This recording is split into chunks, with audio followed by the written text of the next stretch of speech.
officially hit record. Okay. So let's go. All right. So we've got our tubule with our filtrate in it. We've got blood supply wrapped around that tubule. Okay.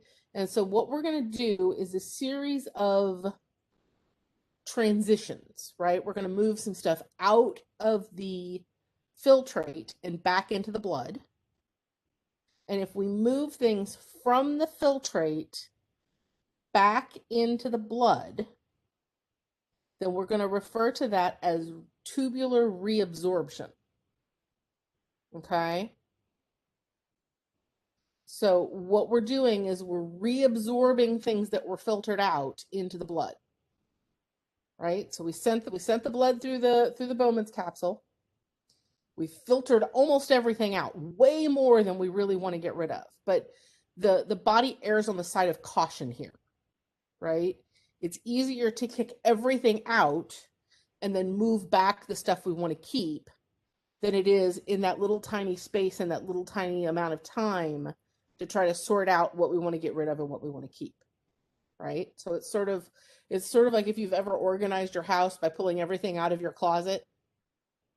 Right? If you've ever like gone through and decided what to get rid of in your house by pulling everything out of all the closets, you make a big pile and you go through them and decide what you keep.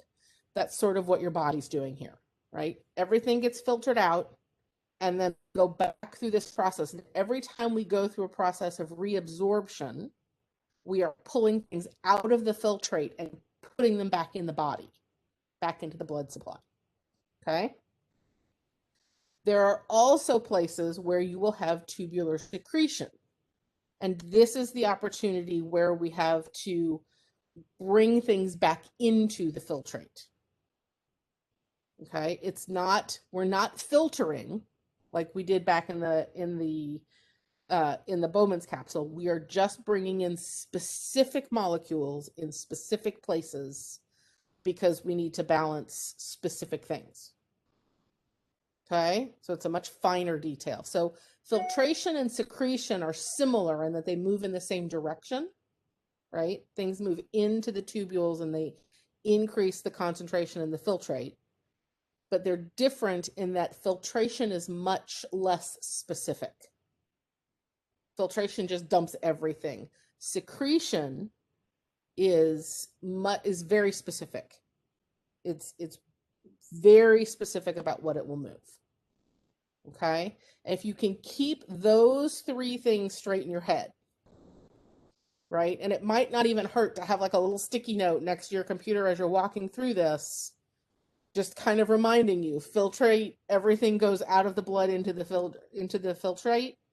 And then, which direction secretion moves versus reabsorption, because it's really hard to think of reabsorption as something leaving a tube and secretion as something coming into the tube, right? You almost have to think about it backwards. And so if you make yourself a little cheat sheet, a little note, just to kind of keep that straight in your head, it will help as we go through this process. Okay? All right, so let's move forward. And we're going to talk a little bit about filtration here. So most of this stuff is just memorization kinds of things, understanding how all of this stuff relates to each other, right? So you have things like the renal fraction, which is basically how much of the actual cardiac output goes through the kidneys, okay? You're not going to send every single ounce of your blood through your kidneys all at the same time, right? You would blow up your kidneys. There's no way you can do that, right? So 12 to 30%, an average of 21% goes through the kidney at a time.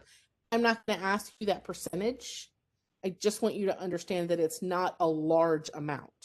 Right? Your body filters a small amount of cardiac output per cycle. Does that make sense? Okay. And then you have the differences here, renal blood flow rate versus renal plasma flow rate. Okay. So blood flow rate is talking about whole blood. how much of it goes through the kidneys. The plasma flow rate is the whole blood times how much of that blood is plasma, usually around 650 milliliters per day, per minute, sorry. Okay. Glomerular filtration rate is how much filtration happens per minute, right? We're talking about filtrate.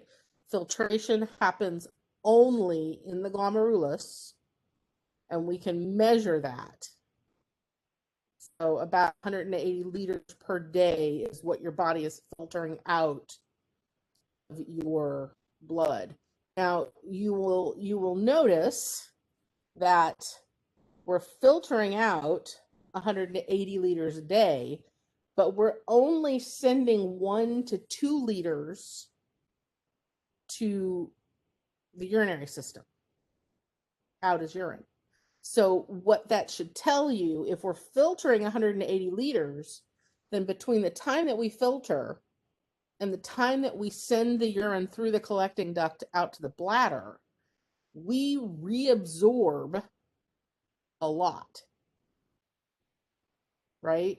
We go from 180 liters of filtrate a day down to 1 or 2 liters per day. Okay, so that tells you sort of the difference in how much is gotten rid of in the blood during filtration, and then what is going to happen as we go through those secretion and reabsorption pathways. Does this stuff make sense? Anybody have any questions about any of this?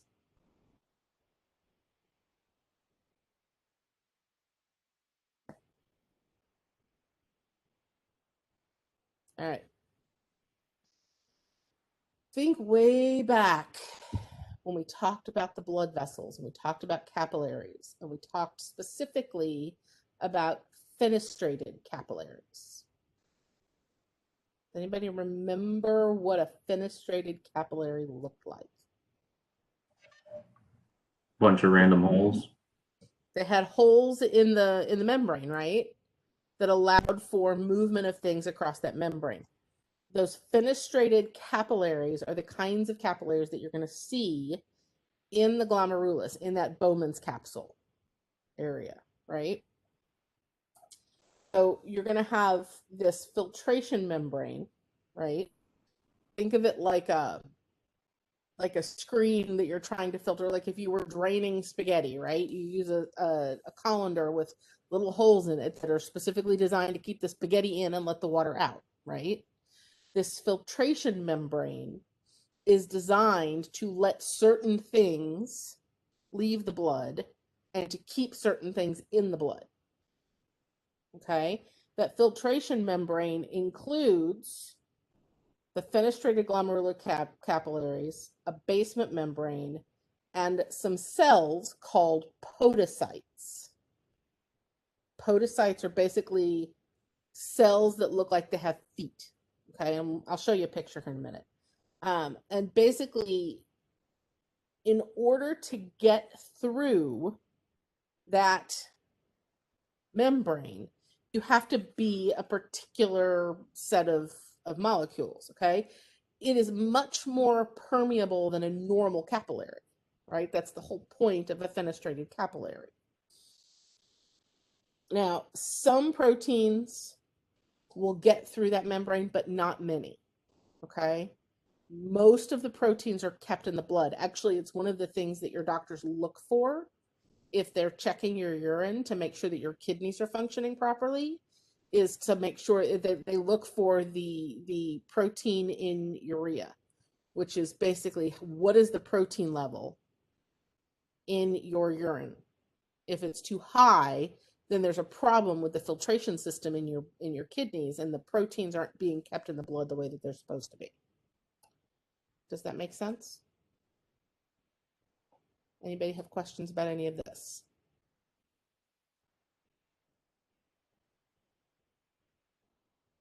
No? Okay.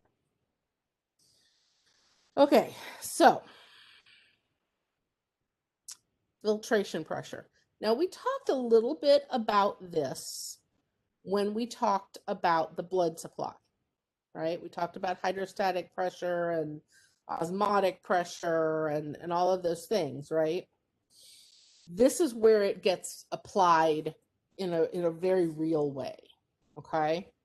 And the things that you need to know are, what are the pressures that we're talking about? Where are those pressures sort of exerting pressure? And how do they relate to each other? Okay. So you have a couple of things. You have the glomerular capillary pressure. Okay. This is the pressure that is inside of the capillaries, pushing fluid out of the capillaries and into the Bowman's capsule. Okay. Does that make sense? So glomerular capillary pressure is exactly what it sounds like. It's the pressure in the capillaries that pushes fluid out. This is basically the major driver in filtration. Okay? Because all of the stuff that we want to get rid of is going to go with that fluid, the capillaries, to the Bowman's capsule. Okay? Then we have capillary hydrostatic pressure. Now, the hydrostatic pressure is the pressure that's inside the Bowman's capsule, okay, that wants to move fluid in the other direction. Okay, so let me, hang on. Let me this. Shrink. Okay, so capillary pressure, glomerular capillary pressure is moving fluid, wants to move fluid from inside the capillary to the Bowman's capsule. Okay, that's out here. Okay, so this is where we're trying to get our fluid. Okay, that's our Bowman's capsule. And then we're going to head into the proximal convoluted tubule. Okay, so we have pressure coming from here that's wanting to move fluid back. Now, which pressure is higher, glomerular capillary pressure or capsular hydrostatic pressure?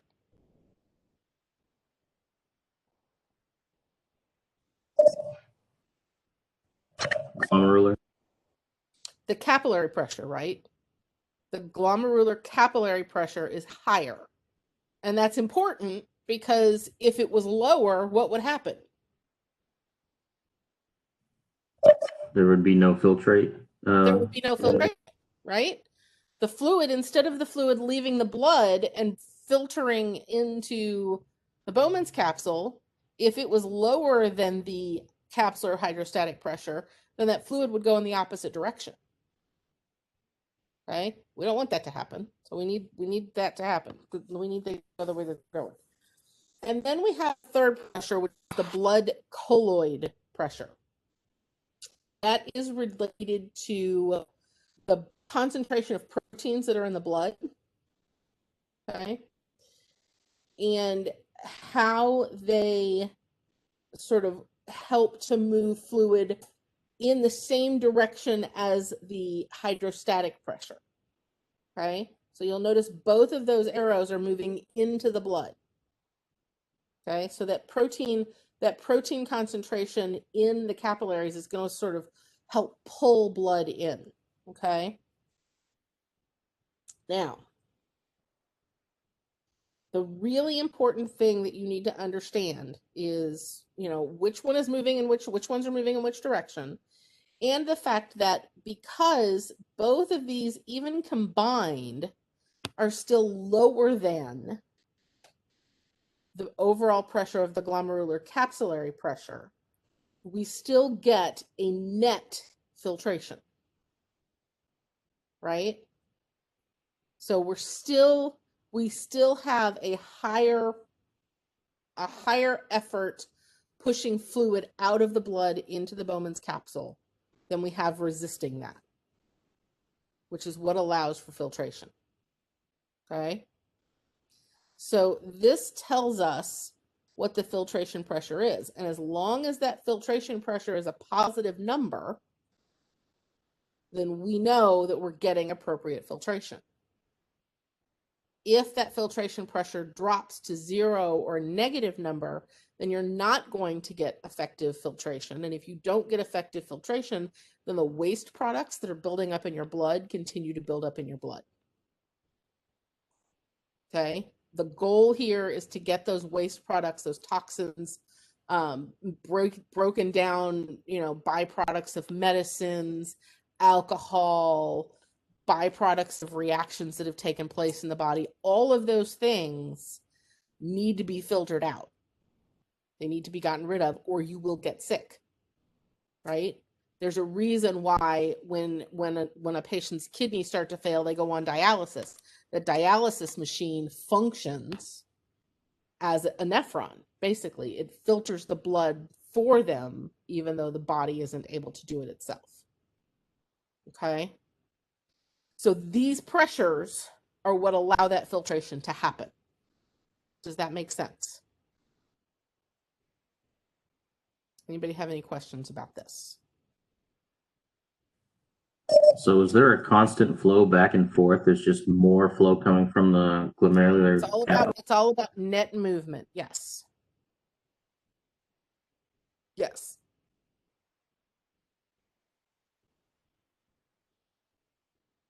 Other questions?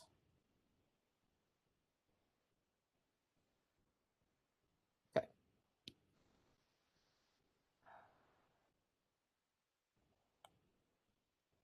I think I just covered all of this. Pretty sure that this slide says exactly the same thing I just said. So we're going to move forward unless you guys have other questions.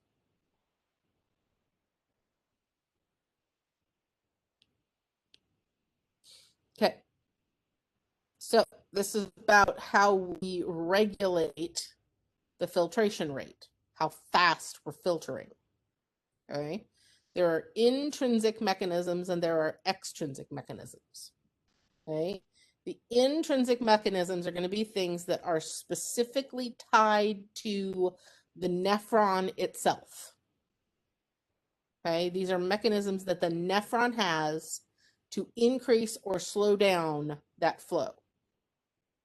The extrinsic mechanisms are going to come from the sympathetic nervous system and hormones acting on the kidneys. Okay, so do you understand the difference between intrinsic and extrinsic in this regard?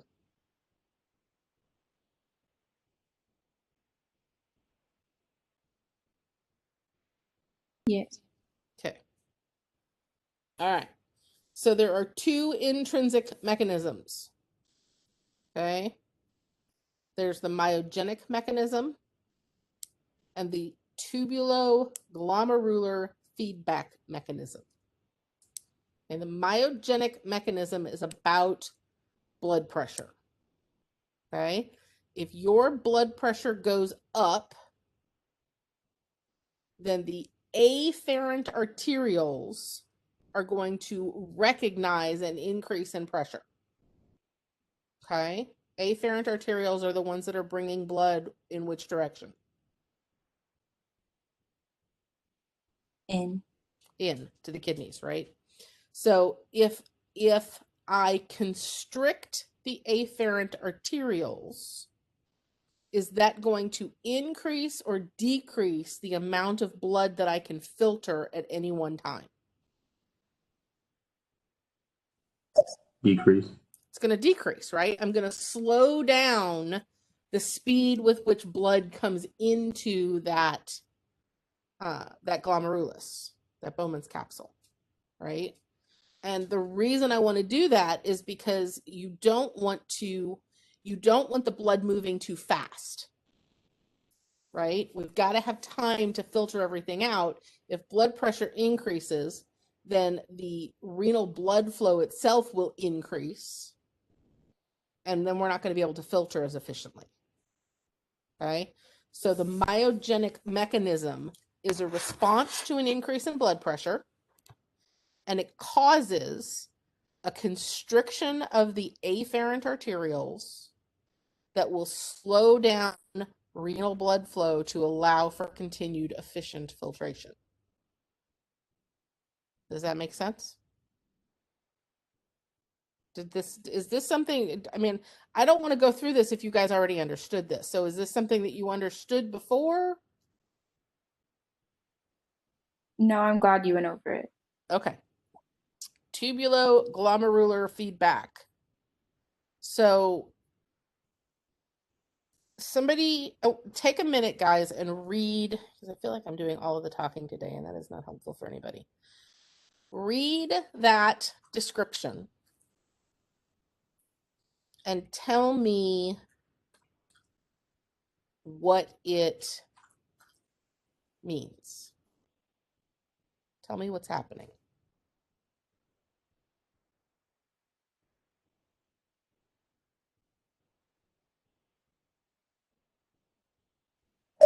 Is this like a negative feedback mechanism? It is sort of a negative feedback mechanism, yes. So the juxtaglomerular cells and the macula densa are cells and blood flow that are sort of right around. Oh, let me see if I can find a picture.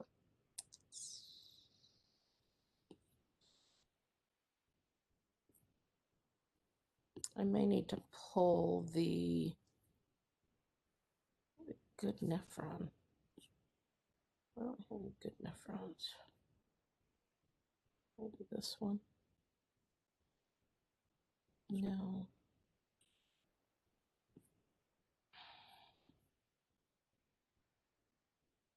So if you have the anatomy, PowerPoint, pull that up. Hang on a second. If I don't show you where this is, then you're not ever going to understand what the hell is happening here. So give me just a second.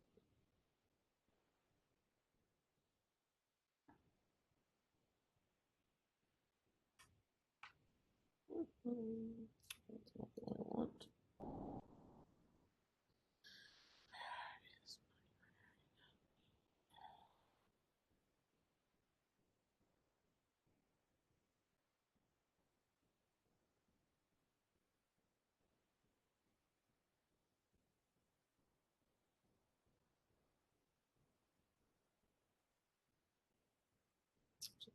Third.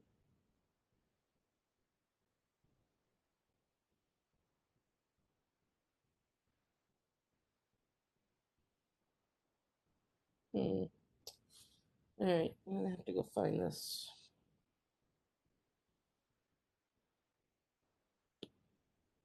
All right, so the macula densa and the juxtaglomerular cells are going to be sort of in this region, like right along in here. Hello, like right along in here, and they kind of wrap around behind. And what you'll find is that those blood vessels that I was talking about earlier, I feel like there should be. Why can't I find what I'm looking?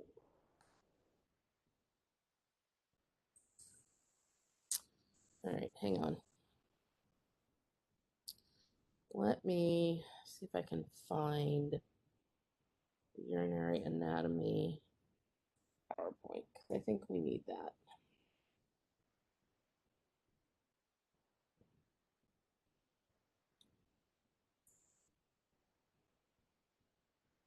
I don't want that, I want this.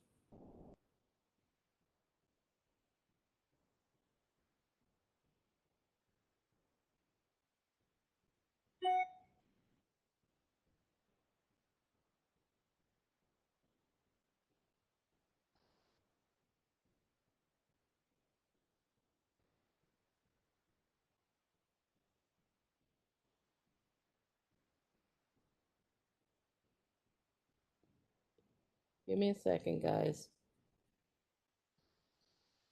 Where's this stupid thing at?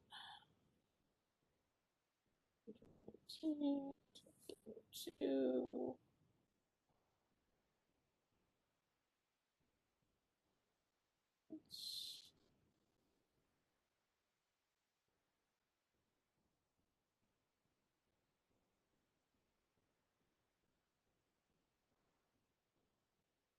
I don't know if that's the one I want or not. Let me look.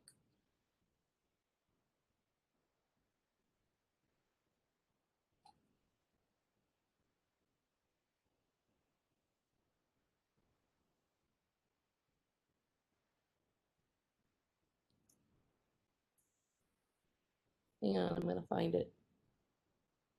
We're almost there. This is a different textbook.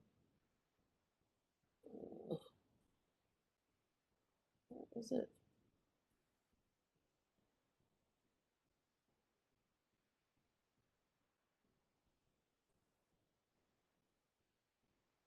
Oh, for the love of God. Help.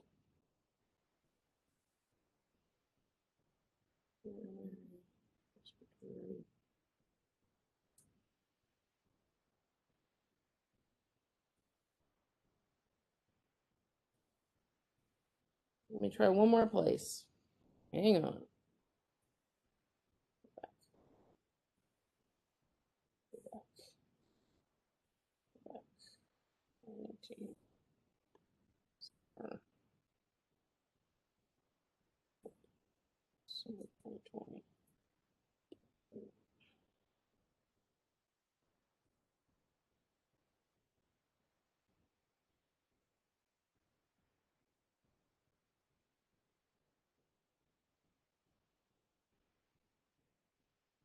All right.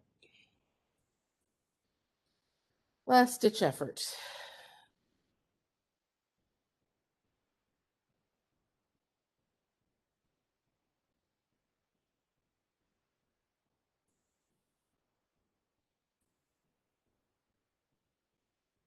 Uh, it's,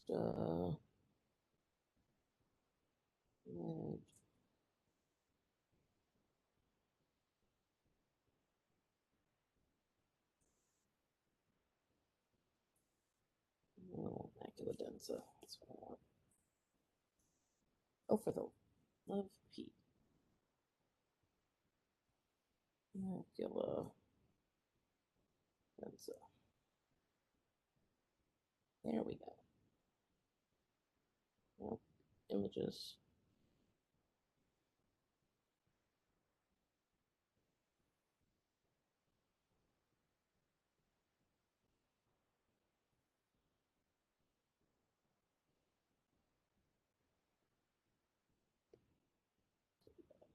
Okay. So hopefully this will help. Sorry, that was quite a bit of time spent doing that, but hopefully this will help. So you have in this picture the glomerulus here, right?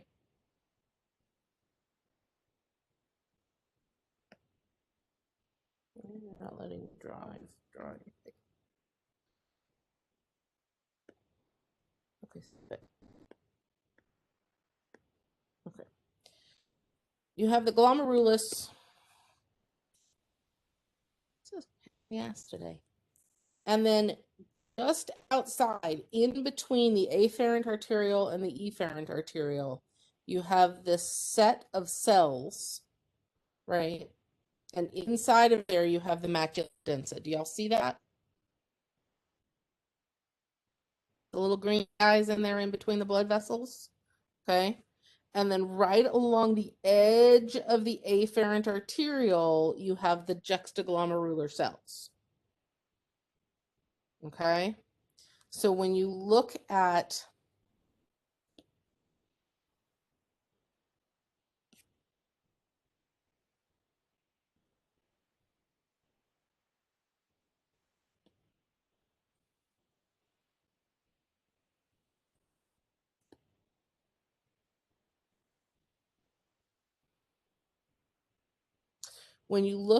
tubuloglomerular feedback, there's a signal that is sent to those juxtaglomerular cells, those cells that are along that afferent arteriole.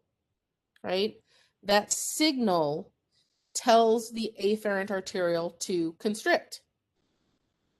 Okay?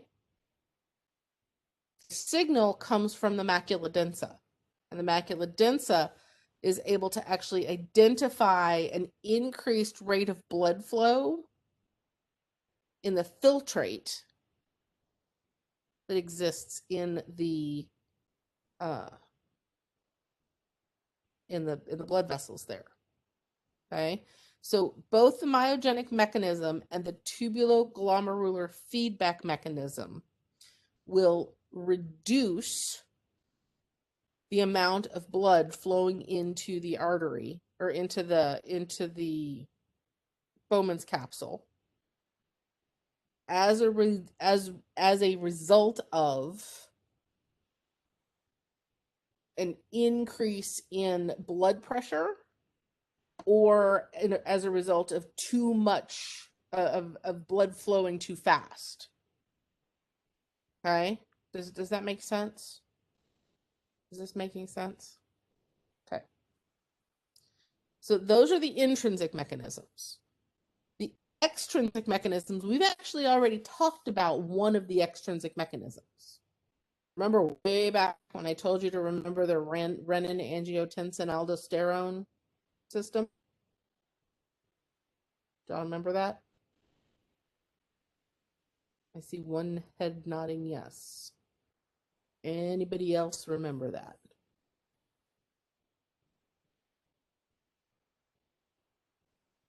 Maddie, was that kind of a sideways wobble? It What was was okay. It was like a little bit. Yeah. What'd you say, Anthony? So I'm a little confused about that last bit where renin results in the formation of angiotensin 2. I thought renin worked on angiotensinogen to make angiotensin 1. Right. So this is a bullet point that's reminding you that angiotensin 2 is related to renin secretion. It's not telling you that this is the direct process. Oh, so it's start versus end process? Right. So the renin gets secreted from the juxtaglomerular cells. The secretion of that renin will eventually result in angiotensin 2 formation, right? We go from angiotensinogen to angiotensin 1 to angiotensin 2. Angiotensin 2 stimulates vasoconstriction and maintains GFR. What is GFR? Glomerular filtration rate? Yes, glomerular filtration rate. The speed with which we are filtering. Okay. What causes renin secretion?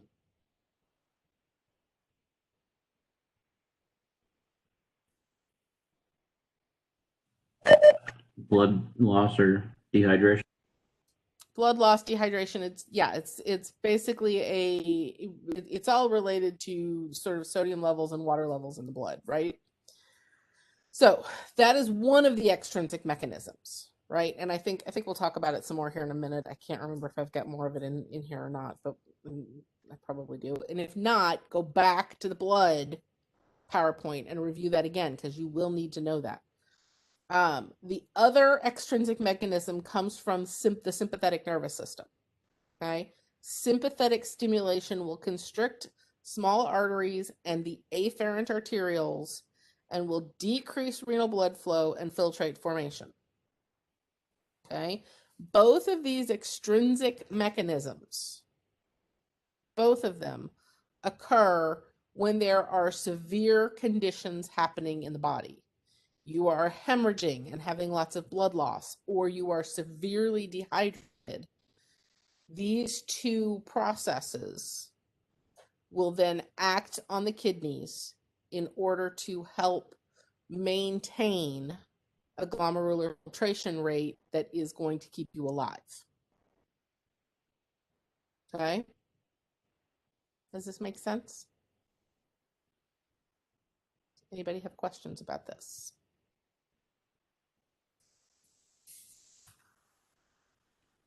So is that extrinsic mechanism kind of a side thing? Is that why when people work out, they tend to not need to like use the restroom if they're actively working out? Um, I mean, I'm not sure that that's really accurate. Um, that is probably more a function of I mean, you're not going to have to pee as much if you are dehydrated because your body is going to try to hold on to water. But it's not really as much about, um, you're not going to be in that severe of a condition with, as far as dehydration goes, when you're working out normally. I'm not sure if that answers your question.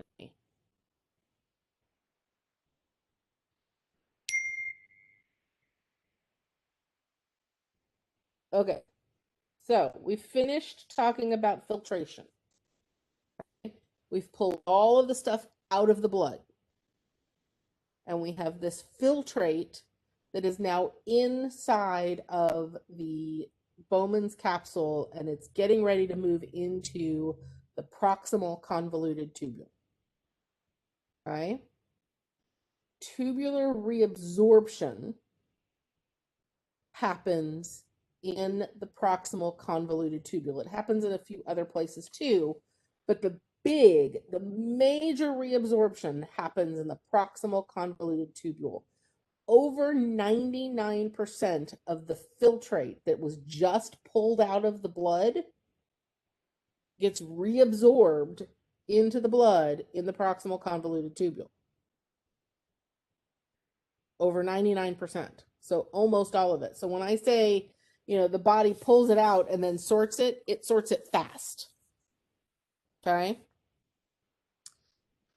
So the goal here is to pull back sodium, potassium, calcium, bicarbonate, chloride in the proximal convoluted tubule. We want to pull as much of that back as we can. Now, next week when we go through the nephron diagram that I'm going to give you, I will give you numbers of things, not because I need you to know the numbers, but just because it will help you understand sort of what happens where and why, right? For now, just focus on understanding what is getting reabsorbed where based on this information, okay? Things that we don't reabsorb in the proximal convoluted tubule, things that we want to leave in the filtrate: urea, uric acid, creatinine, potassium, and a few other things. Okay, like toxins, byproducts of medications, those sorts of things. Okay. So what you can see, and if you sort of read along with this, it tells you that what each of these arrow colors are related to, right? So when you get to tubular reabsorption, we're reabsorbing the purple arrow across the wall of the renal tube. We're water as well. That's the orange arrow. Okay. The green arrow is tubular secretion. Okay. Some solutes that maybe didn't get filtered out when we wanted them to, that we're then going to secrete from the bloodstream into the proximal convoluted tubule.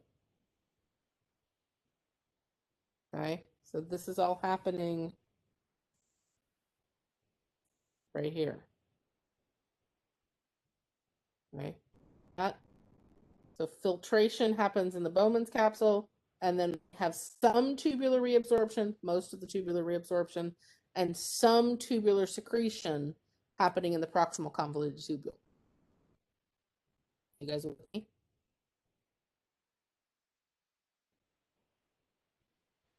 So what's happening right now in this WebEx is the reason why I stopped doing regular lectures. Because what's happening right now is that everybody in here is just sitting and listening to me talk, and nobody is actually actively engaged in this conversation. Is why I quit doing that. So how many of you have actually time to review this PowerPoint and finish the readings? I did. Anybody else? I haven't. I'm trying to move out this week, so I've been a little bit busy, so I haven't had a chance to yet. Anybody else? I'm halfway through the pre-readings, but I haven't finished going through all the way through the PowerPoint.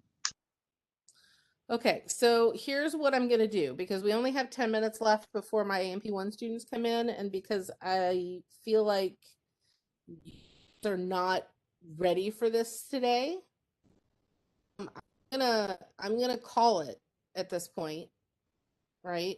I'm gonna tell you guys next Thursday we will finish this PowerPoint and I will answer questions about the anatomy PowerPoint. But you guys have got to do the review. All right. You are not going to get nearly out of this lecture the kind of information that you will get out of this lecture when you can ask me questions that are actually useful to you and you've already looked at this. If this is the first time you are seeing this, then this is not going to be as helpful to you as it will be next week. So I'm gonna end this WebEx here with you guys, and I want you to spend some time with this PowerPoint. I want you to finish the readings. You've got until next Thursday. Make sure you come next Thursday prepared with questions. Is everybody clear on that? Yes. Okay. And I will see you guys next Thursday. Thank you. You're welcome. Thank you. You're welcome.